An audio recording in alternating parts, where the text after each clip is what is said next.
The Great Hall of the Galactic Council hummed with the quiet conversations of 200 species. Light from 3 suns poured through the crystal dome above, casting rainbows across the polished stone floor. At the center of the chamber stood Ambassador Gray, his pale blue skin glistening with nervous sweat. Gray's 4-fingered hands trembled as he gripped the speaking podium. The chamber fell silent. This was not the confident diplomat who had represented the Lumari people for 15 cycles. This was a broken man. "Honored representatives," Gray began, his voice cracking, "I come before you today not with proposals or treaties, but with a plea for the very survival of my people."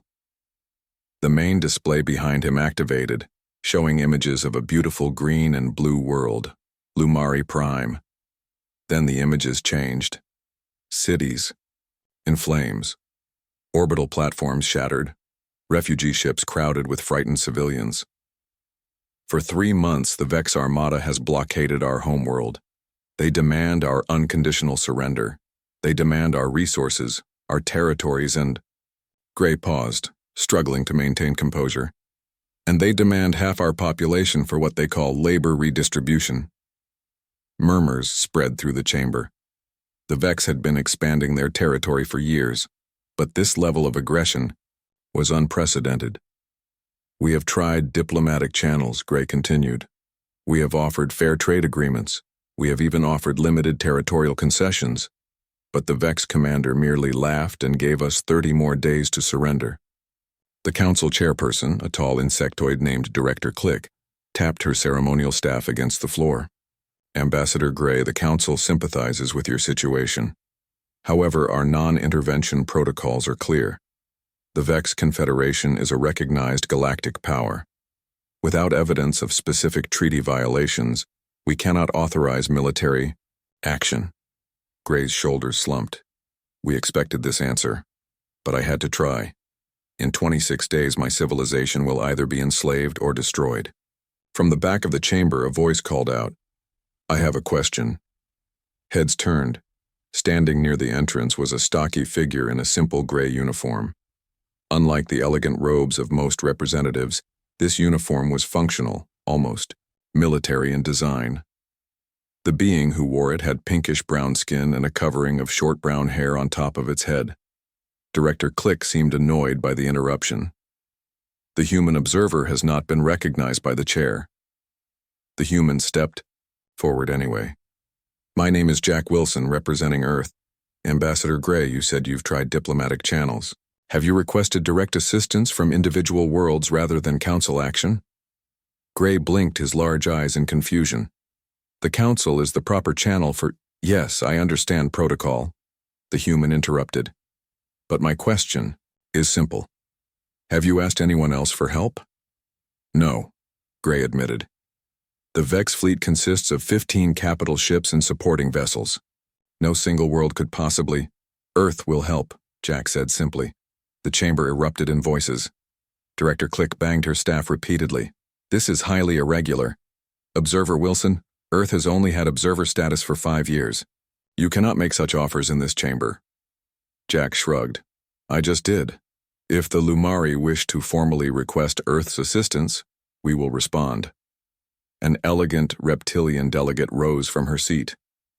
"The human speaks nonsense. Their world is barely past primitive spaceflight.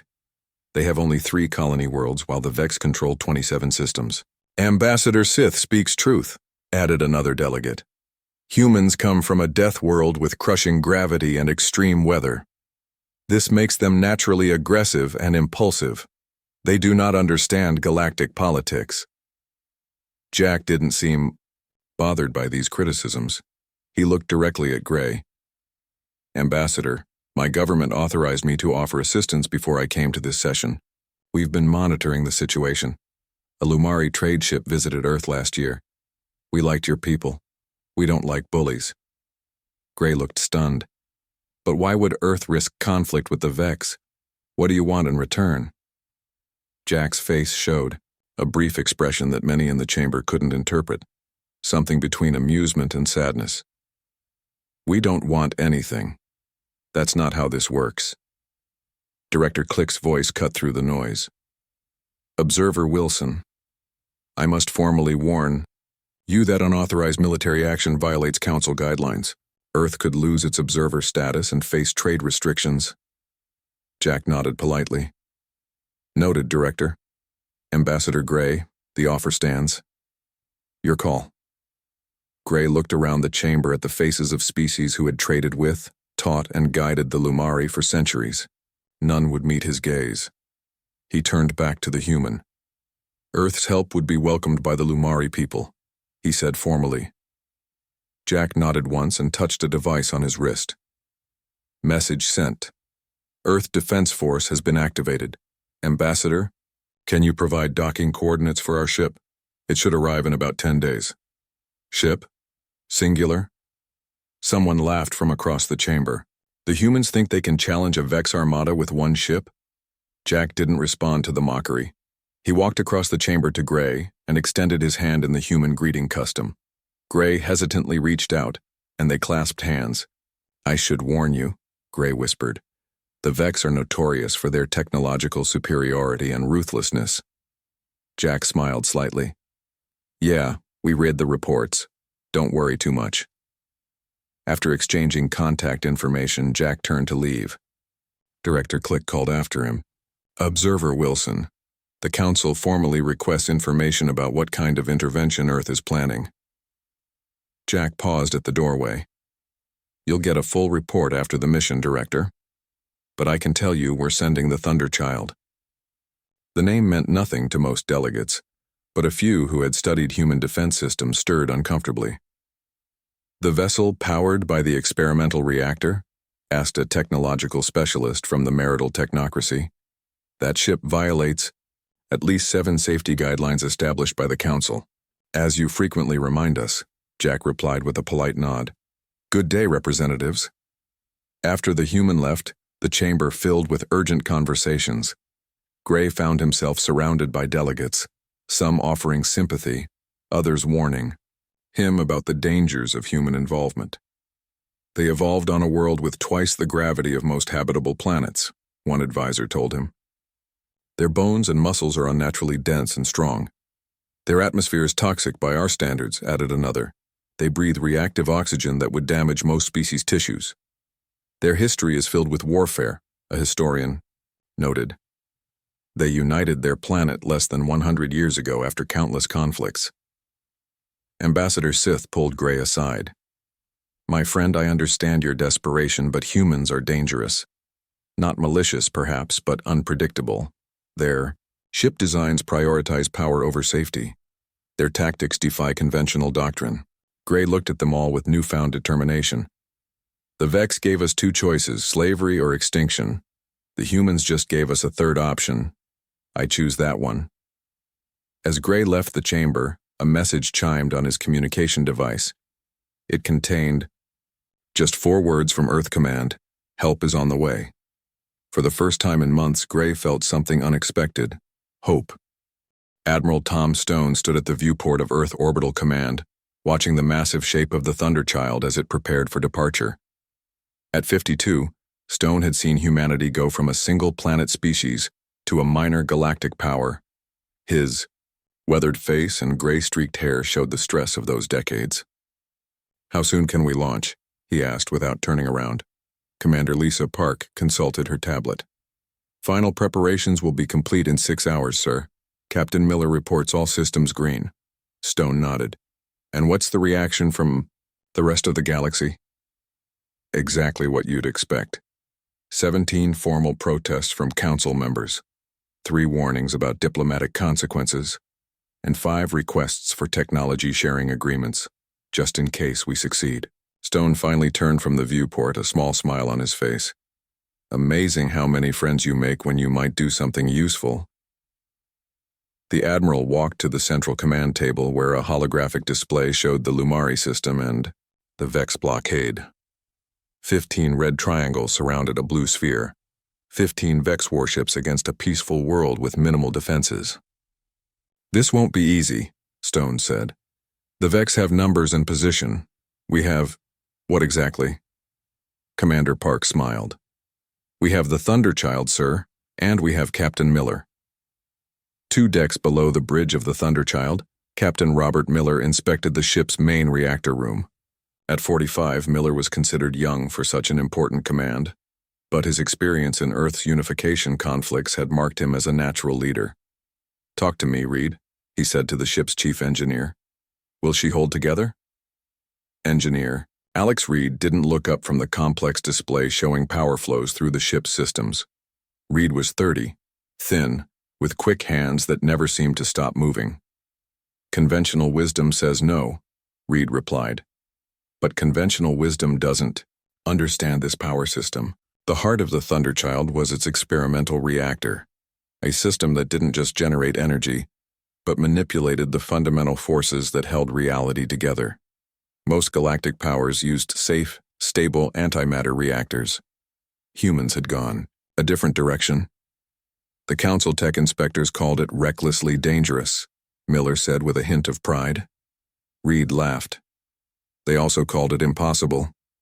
Then we built it anyway." Miller liked Reed. The engineer understood the ship better than anyone, even the designers back on Earth. Where others saw danger in the pulsing blue light of the core, Reed saw possibilities. "Can we push it beyond standard limits if we need to?" Miller asked quietly. Reed finally looked up, eyes serious. "The official answer is no. My answer is, probably. But there would be consequences." Miller nodded. "Let's hope it doesn't come to that." On the bridge, the command crew prepared for departure. Navigation Officer Jane West plotted the fastest course to the Lumari system. Weapons Specialist Tom Clark ran final checks on the ship's unconventional armaments. Communications Officer David Green monitored the flood of incoming messages. "Another warning from the marital technocracy," Green announced. "They say our reactor will destabilize local space and demand we power down." Miller settled into the captain's chair. "Send our standard response."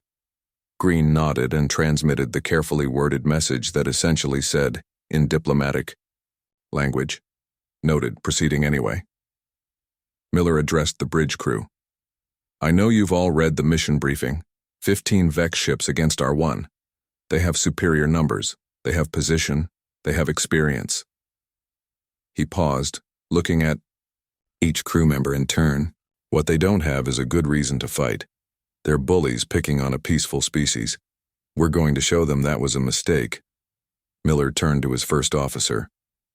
"Commander Adams, are all departments ready?" Commander Ben Adams nodded. "All systems report ready, Captain. The crew is at battle stations." "Good. Navigation, begin departure sequence." As the massive engines of the Thunderchild powered up, the ship's AI system announced, "Warning, power levels exceeding Council safety guidelines by 35%. Miller exchanged a glance with Adams. "Note the warning in the log. Continue departure." The great ship pulled away from Earth Orbital Command, its unusual engines glowing with blue-white energy that seemed to bend the space around it. In his private quarters, Ambassador Gray watched in fascination as the human ship approached the Lumari homeworld 7 days later. He had expected to wait 10 days for Earth's help to arrive, but somehow the ship had made the journey faster than any vessel he knew could travel. The Thunderchild was unlike any ship Gray had seen before. Where most advanced species built sleek, elegant vessels with smooth lines, the human ship was angular and functional. It bristled with sensors and weapon systems that seemed almost haphazardly attached.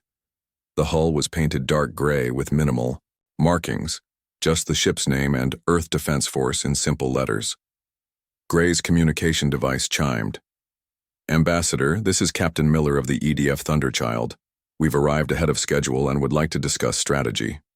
Gray hurried to the small spaceport where he kept his diplomatic shuttle. Within an hour, he was approaching the human vessel. Up close, it looked even more imposing, nearly twice the size he had expected, with visible damage to its hull plates that appeared to have been hastily repaired. When Gray's shuttle docked, he was met by a human female in a gray uniform. "Ambassador." "Gray? I'm Commander Adams, First Officer. Welcome aboard the Thunderchild." Gray followed Adams through corridors filled with busy crew members.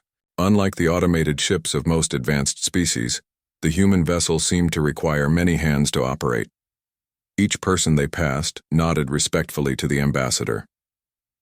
"Your ship is not what I expected," Gray admitted as they walked. Adams smiled. "We get that a lot. The Thunderchild was built for function, not appearance." They arrived at a conference room where Captain Miller waited with several officers.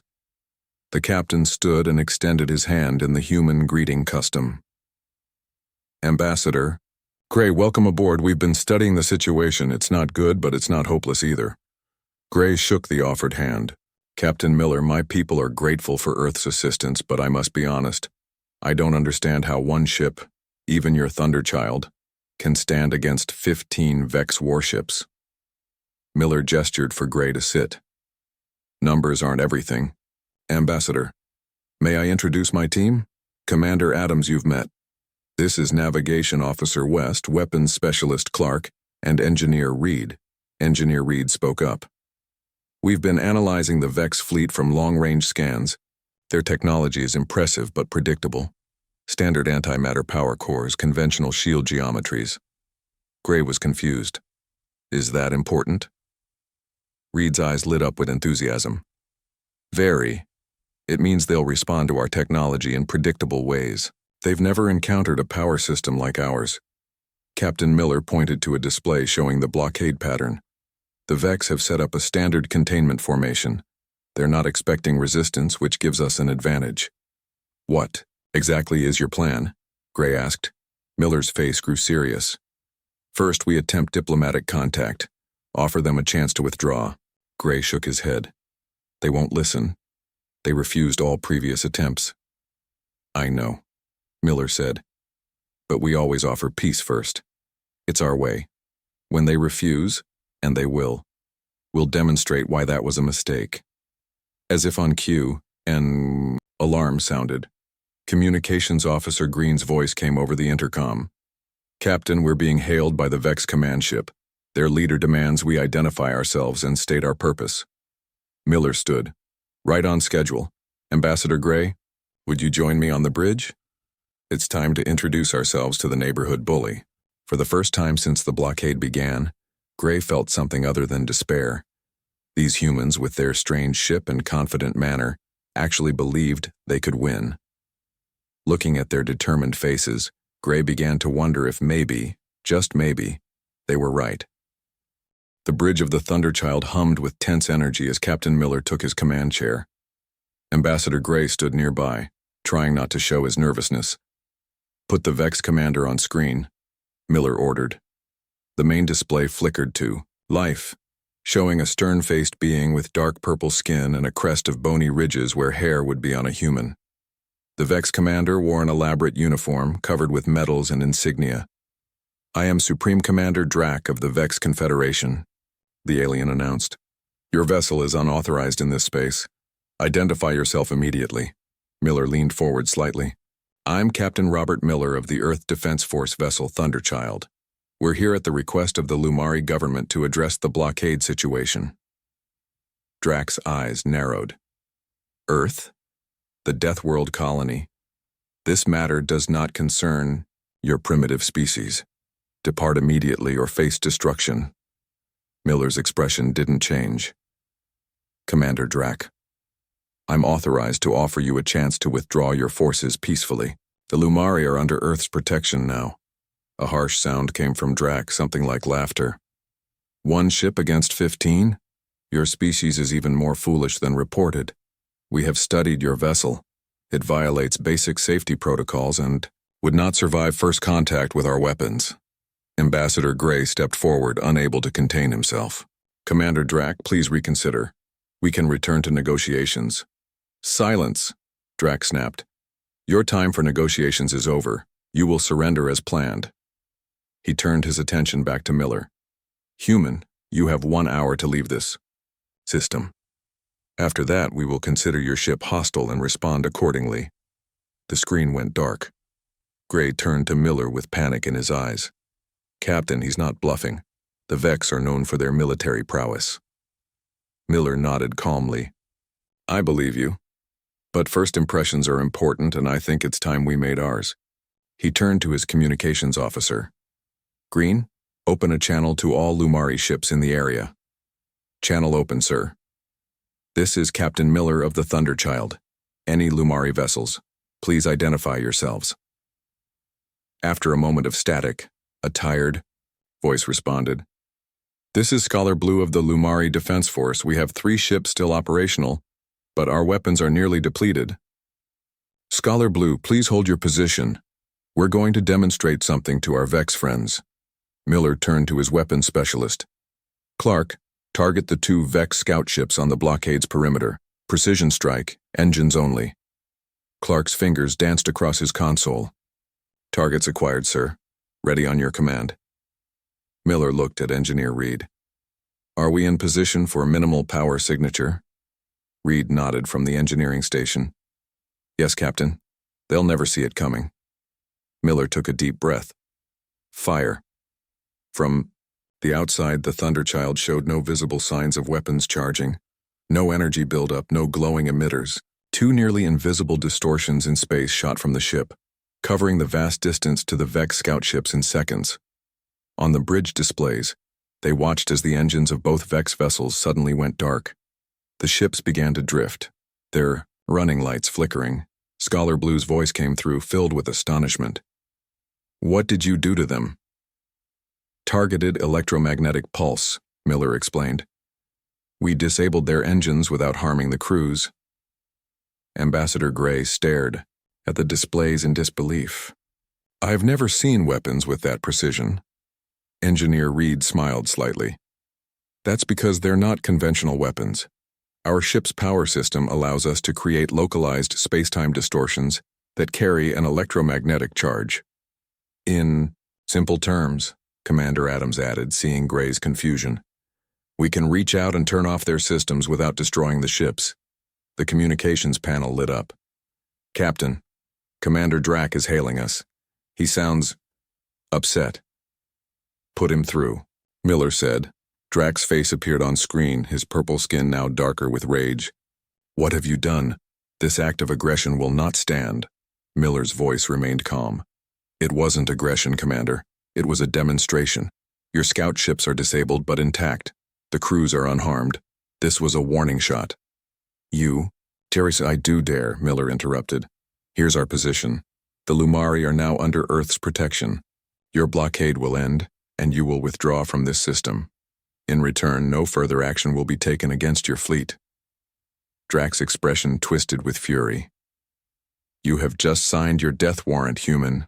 No one challenges the Vex Confederation and survives. The transmission cut off abruptly. Gray turned to Miller. Captain, they're mobilizing their main battle fleet. You've provoked them. Miller nodded. That was the plan. Commander Adams, battle stations. Reed, prepare for full power. To defensive systems. The bridge erupted into controlled activity as crew members prepared for combat. Gray watched in amazement at how calmly these humans faced the coming storm. Captain, Reed called from the engineering station. I've been analyzing the local space conditions. There's something interesting happening with our power core. Miller moved to Reed's station. Explain. Reed pointed to complex readings on the display. The unique radiation from Lumari's sun is interacting with our core in unexpected ways. It's actually enhancing our power output by nearly 30%. Is it dangerous? Miller asked. Quite the opposite. It's stabilizing the reaction. We could push the system harder than we've ever attempted before. Miller studied the readings. Could we use that to our advantage? Reed's eyes lit up. Definitely. I could reconfigure the defensive systems to create larger distortion fields, maybe even enough to disrupt their entire formation at once. Do it, Miller ordered. As Reed hurried off to make the adjustments, Miller returned to the command chair. Ambassador Gray approached hesitantly. Captain Miller, I don't understand. You deliberately provoked the Vex when you're outnumbered 15-1. Why? Miller's eyes remained on the tactical display. Because sometimes the best defense is a good offense. The Vex expected us to be intimidated by their numbers. When we weren't, we disrupted their psychological advantage. But they're still stronger, Gray insisted. Numbers aren't everything, Ambassador. The Vex fight by the book. Standard tactics, standard formations. They excel at overwhelming weaker opponents who play by the same rules. And you don't play by those rules, Gray realized. Miller smiled slightly. Humans learned warfare the hard way, on our death world, as you call it. For thousands of years we fought each other. Ocean warfare, air combat, guerrilla tactics. We've tried it all. The Vex have a doctrine. We have experience. On the main screen, the Vex fleet was changing formation, moving from a blockade pattern to an attack configuration. They're coming, Commander Adams announced. Miller nodded. As expected. Navigation, bring us around to heading 045. Clark, target their command ship's communication array. Non-destructive hit only. As the crew carried out their orders, Gray watched with growing hope. These humans were unlike any species he had encountered. Where others saw the Vex's superior numbers and technology as unbeatable, the humans saw only a puzzle to be solved. The Thunderchild moved with surprising speed for such a large vessel, its unusual engines glowing brighter as it accelerated toward the approaching Vex fleet. All hands, Miller's voice rang through the ship. Prepare for combat. This is what we trained for. Remember, we're not just fighting for ourselves today. We're fighting for the Lumari people. As the distance between the ships rapidly closed, Engineer Reed returned to the bridge, slightly out of breath. Modifications complete, Captain. The power core is running at 115% capacity. Stable for now. Miller nodded. Good work, Reed. Ambassador Gray gripped a nearby railing as the reality of the situation hit him. One Earth ship was about to engage 15 Vex warships in direct combat. By all logic, they should be running, not advancing. Are we really going to attack them head-on? Gray asked, unable to hide his fear. Miller turned to the ambassador with a confident smile. Not exactly. We're going to show them something they've never seen before. The 15 Vex warships advanced in perfect formation. Their dark purple hulls absorbed light rather than reflected it, making them look like moving shadows against the stars. On the Thunderchild's main screen, the enemy vessels appeared as a wall of darkness heading straight for them. They're using the Carvis assault pattern, reported weapons specialist Clark. Standard Vex tactic against a single opponent. Captain Miller nodded. As expected. Navigation, execute Maneuver Alpha. To Ambassador Gray's surprise, the Thunderchild didn't turn to flee or move to the side. Instead, it accelerated directly toward the center of the Vex formation. Captain, what are you doing? Gray couldn't keep the panic from his voice. You're heading straight for their strongest point. Exactly, Miller replied calmly. It's the last thing they expect. On the tactical display, the distance between ships closed rapidly. The Vex fleet began to adjust their formation, spreading out to create a killing pocket that would catch the human ship in crossfire. They're charging weapons, Clark announced. Defensive systems ready, Commander Adams reported. Engineer Reed's fingers flew across his console. Power core stable at 120%, ready for phase shift on your command. Miller's eyes never left the main screen. Wait for it. Wait. He paused until the Vex ships were just seconds away from firing range. Now Reed. Reed pressed a series of commands. The lights on the bridge dimmed momentarily as power redirected throughout the ship. A strange vibration ran through the deck. Plates. What's happening? Gray asked, gripping a railing for support. No one answered. All eyes were fixed on the main screen as the Thunderchild entered the heart of the Vex formation. Gray expected to see energy weapons firing, explosions as the human ship was torn apart. Instead, something extraordinary happened. A blue-white sphere of energy expanded from the Thunderchild in all directions. It wasn't a weapon blast or a shield. It looked almost like a ripple in space itself. As it touched each Vex ship, their lights flickered and weapons ports closed automatically. Phase shift successful, Reed reported, excitement in his voice. Their targeting systems are offline. Estimated recovery time, 3 minutes. Miller didn't waste a second. Clark, targeted strikes on their main weapons arrays. Navigation, bring us around for maneuver beta. The Thunderchild pivoted with surprising agility for such a large vessel. Now instead of charging through the formation, It began weaving between the confused Vex ships. Precision strikes disabled weapon systems on 3 vessels before the Vex could react. "They're trying to regroup," Adams reported. "2 ships at our stern are coming back online." "I see them," Miller responded. "Reed, status of the power core?" Reed checked his readings. "Still stable at 120%, but we can't maintain this output for more than 10 more minutes." Miller nodded. "We won't need that long. Clark, defensive countermeasures on our stern. Navigation, take us through Vector 227. The Thunderchild accelerated again, this time on a course that would take it between 2 of the largest Vex battleships. As energy weapons from the recovering Vex ships began firing, the human vessel released a cloud of tiny metallic objects from its rear sections. "What are those?"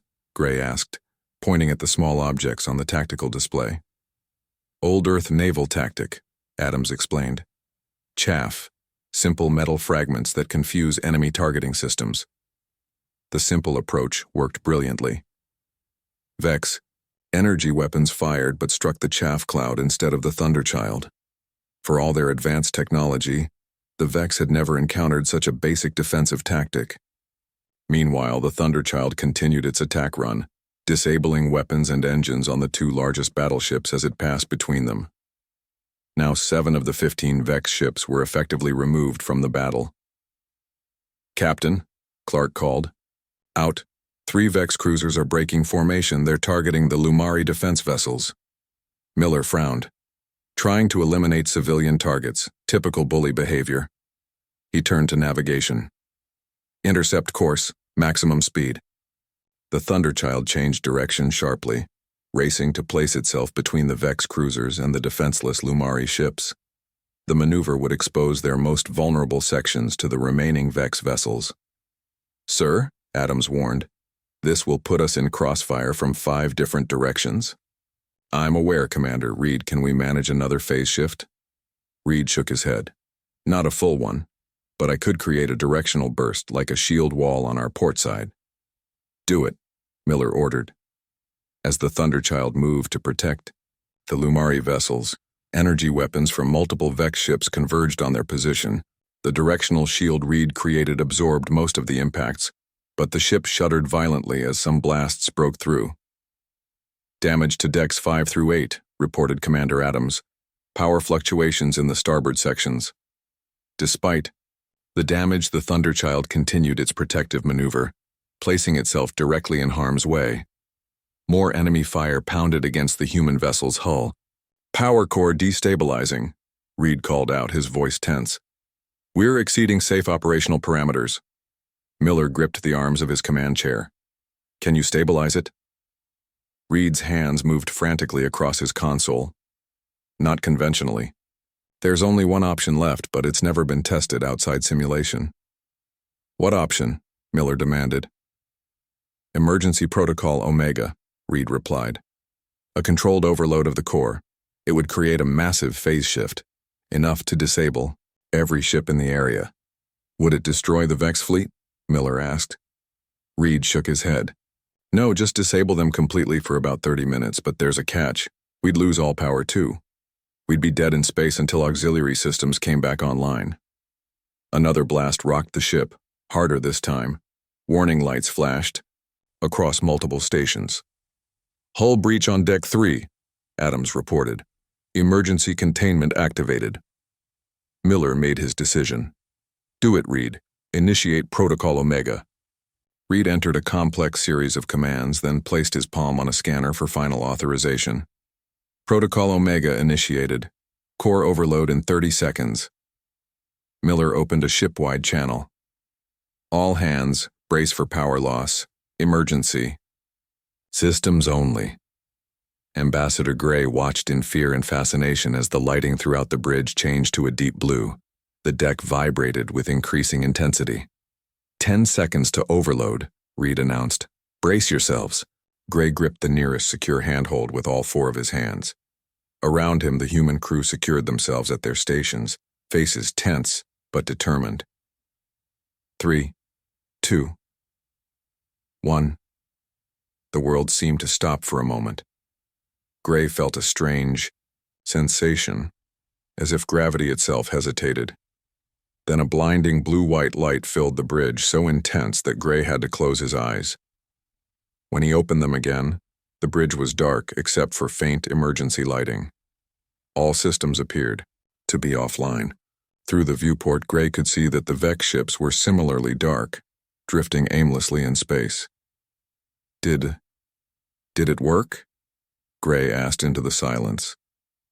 Captain Miller's voice came from the darkness. See for yourself, Ambassador. As Gray's eyes adjusted, he could make out the tactical display, now running on auxiliary power. It showed all 15 Vex warships completely powerless, floating helplessly in space. By the Ancient Ones, Gray whispered, you did it. You defeated the entire Vex fleet without destroying a single ship. Miller stood carefully in the low gravity of the powered-down vessel. That was the plan, Ambassador. Engineer Reed made it possible. Reed checked readings on a handheld device. Auxiliary power will be online in 10 minutes. Main systems in 30. The Vex ships will take longer to recover. Their power systems are more complex and less robust than ours. Gray looked at the humans with new understanding. These Deathworlders could have easily destroyed the Vex fleet. They had the power. But instead, they chose precision over destruction, protection over vengeance. Captain Miller, Scholar Blue's voice came through on the emergency communication system. The Lumari Defense Force stands ready to assist. What are your orders? Miller smiled in the dim light. Have your ships secure the disabled Vex vessels. When they wake up, I want to have a very serious conversation with Commander Drac about the future of this system. As the emergency lights brightened slightly, Gray saw something he hadn't noticed before. The human crew was exhausted. Many showed minor injuries from the battle. Their uniforms were stained with sweat. Yet not one complained or sought rest. Why? Gray asked suddenly. Why risk so much for a species you barely know? Miller's tired face showed a simple, genuine smile. Because it was the right thing to do, Ambassador. On Earth we have a saying, the only thing necessary for the triumph of evil is that good people do nothing. We chose to do something. Gray nodded slowly, understanding the humans a little better now. These creatures from a harsh world had developed not just physical strength and advanced technology, but something perhaps more valuable, a moral strength that drove them to protect others even at great risk to themselves. As auxiliary power began to return to the ship, Gray looked out at the stars and the disabled Vex fleet. For the first time in months, the future of his people seemed bright again, thanks to dangerous Deathworlders who had answered their call for help. 3 days after the battle, the Great Hall of the Galactic Council hummed with excited conversations. News of the Thunderchild's victory had spread throughout the galaxy, causing both concern and fascination. The chamber was more crowded than usual, with representatives from dozens of species who normally showed little interest in council proceedings. At the center of the chamber stood Ambassador Gray, looking more confident than he had in months. Beside him stood Captain Miller, still wearing his Earth Defense Force uniform despite suggestions that he dress more formally for the occasion. Director Click called the session to order with 3 sharp taps of her ceremonial staff. This emergency session will address the recent military action in the Lumari system. Ambassador Gray, please present your report. Gray stepped forward. Honored representatives, I am pleased to inform the Council that the blockade of Lumari Prime has ended. The Vex fleet has withdrawn from our system, and Commander Drac has signed a formal non-aggression treaty. Murmurs spread through the chamber. Director Click raised a limb for silence. And what of the human intervention? We received reports of unauthorized military action. Before Gray could answer, a new figure approached the speaking platform. Commander Drac of the Vex. His once pristine uniform now lacked several medals, suggesting a demotion. The Vex Confederation wishes to address this matter, Drac announced, his voice lacking its former arrogance. Director Click nodded.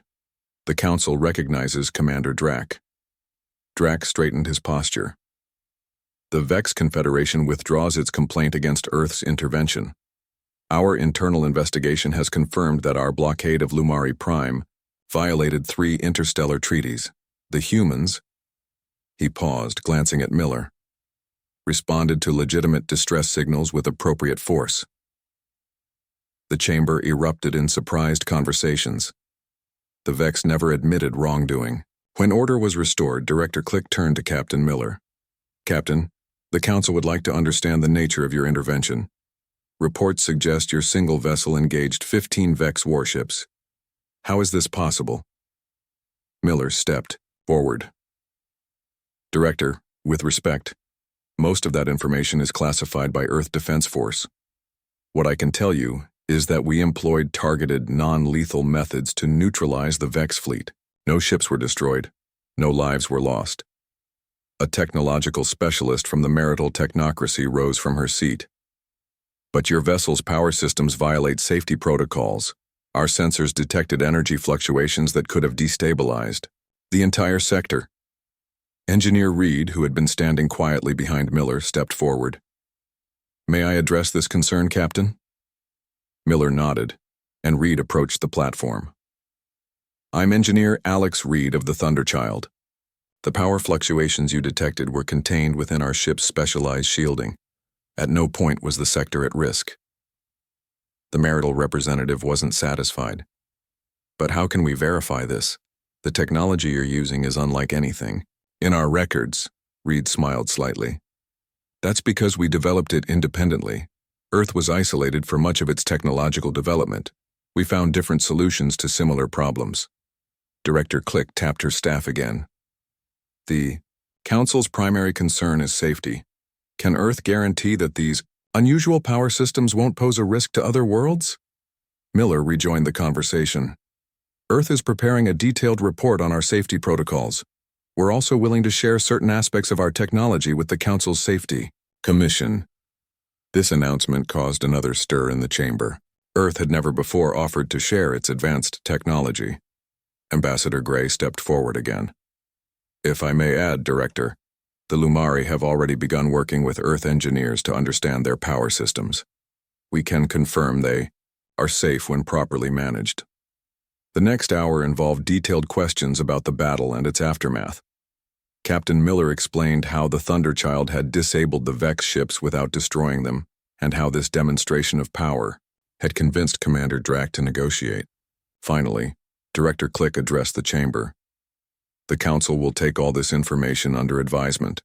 For now, we recognize the legitimate defense of the Lumari people and withdraw our objection to Earth's intervention." As the formal session ended, representatives gathered in smaller groups. Many approached Miller and Reed with questions or offers of technological exchange.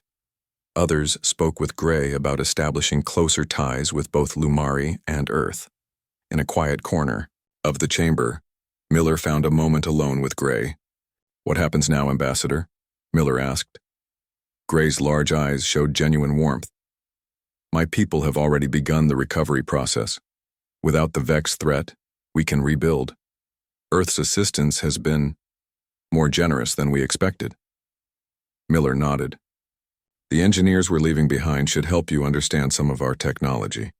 Not the weapons, of course, but the power systems could transform your world."